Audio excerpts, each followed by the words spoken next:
Everyone has a different style, and if you're like me, all of these will describe you at least some point in your gaming life cycle. Let's get into 5 types of players in Star Wars Battlefront 2.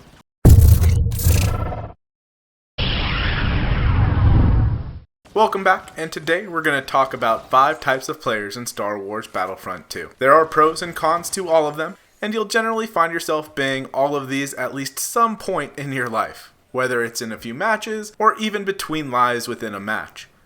I've been all of these at least once, and in the comments, let me know which type of player you are most of the time, and if there's someone I forget, let me know that as well.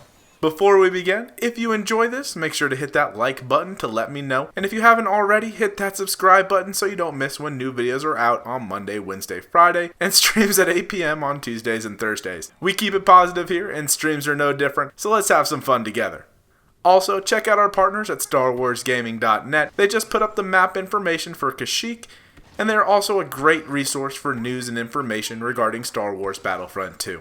So let's have some fun and go over the 5 player types you'll see while you explore the galaxy in Star Wars Battlefront 2. We first come to the Aggressor. You generally play Assault and sometimes Specialist because you like the challenge of having less health and the wall hacks that they call Infiltration. Heavy's not for you since they don't have a speed boost, and you don't play Officer because they don't have Vanguard. You don't let something as trivial as objectives get in your way. If you're an Aggressor type player, you look at the out of bound lines as more of a recommendation. If they didn't want you there, they wouldn't have given you a timer. You view the countdown to your death as a challenge to see how many people you can take out in 10 seconds. You wear those hate messages you receive from your victims as a badge of honor and print them out and hang them on your wall. You run weapons in each class that offer the fastest time to kill, and Vanguard isn't just an ability, it's a speed boost and the primary weapon. You get in, and while others worry about trying to get out, that's not your jam. You know there's no coming back from where you're going. There's a clump of enemy troops, and you're going to take as many of them with you as you can. It's your turn to be a hero. Now you could take a ranged hero and play a little bit more support, or a lightsaber hero and play more of a hit and run style, but you know it doesn't matter. A hero just means a higher health pool for your suicide run, and it's gonna be epic. The second you die, your first thought is where the heck is my team? And when the final scoreboard comes up, you may be in the middle of the pack with your 40 kills, but you're wondering why someone who only has 5 is way at the top, and it blows your mind. And this brings us to the Objective player. You generally play Officer with Squad Shield if you're attacking, or Heavy if you're defending. You view Assault as a nerfed version of the Officer, and Specialist just isn't for you. They have way too low health, and their weapons don't do well holding down a point. If you're an Objective player, it's all about that W, baby. It doesn't matter how many times you die, or how many kills you get, or what those silly aggressors think. If your team wins, you win, and that's all that matters. You would play a match without firing a single shot if you could still win. You see heroes running around on Phase 1 of Naboo and think, what a waste, they can't pick up the ion launcher, and lightsabers don't do damage to MTTs. When it's secure the area or sabotage, and you see the hero sitting away from the objective, you shake your head. And when you take a hero, it's better to lock down choke points with if you're attacking, or lead the charge. You tend to yell things like, PTFO! A loss to you is like being kicked in the groin, and you feel it for days and can't stand that message of defeat. When the final scoreboard comes up, you see someone with 50 kills and you think, that's why we lost. Next, we have the Overwatch. Not the game. I just kind of thought about that. For those of you who don't know, Overwatch means to support by fire another element which is moving, so I mean Overwatch the military term, not Overwatch the game. You play Specialist and you run the NT242, although sometimes you branch out to anything with dual zoom until you realize you can't one-shot headshot someone. You hear people say Specialists are bad and you think they're nuts and just can't aim. When the game launches, you see everyone running out towards the objective like a crazy person. Not you though. You run to a high point, pitch that tent, start a fire, and get ready for the long game. You see your team pushing forward and provide support. You're not worried about having a lower kill count. You have the best KD in the game.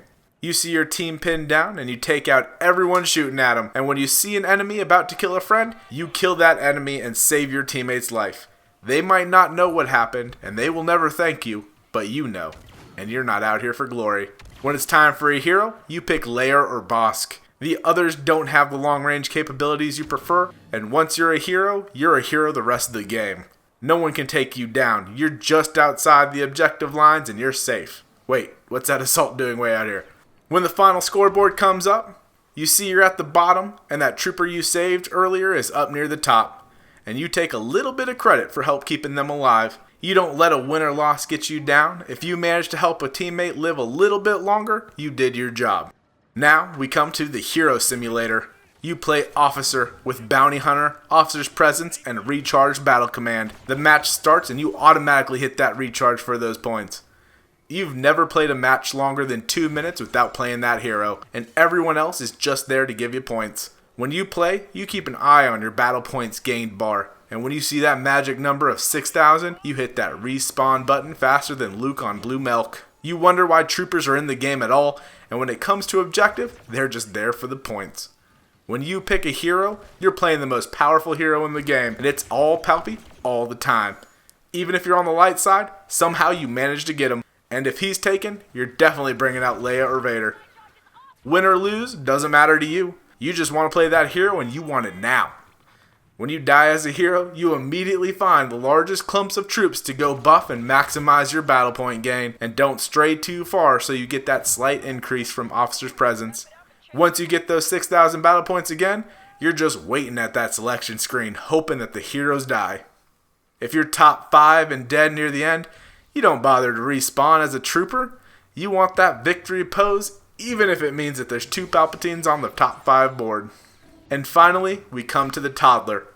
Granted, this was me in my younger days, and I've mellowed a bit since then, but I'll admit, once upon a time, I was like this, so don't get mad if it describes you. You tend to play whatever the most OP weapon is at the time, whether it's the DC-15LE explosive shot glitch or anything else that gives you a clear advantage. When everything's working fine, it's the most powerful weapon available. You want the game played your way, and you see someone not playing it and you let them know. You send private messages, you send in-game chats, you'll do whatever it takes to tell everyone they're wrong. You refuse to accept anything's your fault. When your team loses, it's your teammates. When you die, the weapon they used is OP. If you get first place, it's because of your skill. But when you don't, it's because the other player was hacking. Some call you toxic, some call you immature, but you know the truth. You're the best, and everyone else playing is playing it wrong and they need to know. When you finally get a hero, you run in blind and take on the whole team. As soon as you die, you run to the forums to post how OP whatever weapon killed you is and how weak heroes are. When someone tells you you're wrong, you yell the game is dying and that you'll never play it again, and then sign into a different account in under 2 minutes. Well, I hope this was entertaining for you guys, and in the comments, let me know who I forgot and which one are you. I tend to be the aggressor mostly at this point, where I just kind of run in like a chicken with my head cut off and call it a day, but tell me who you are. Thanks for watching, and I'll see you in game.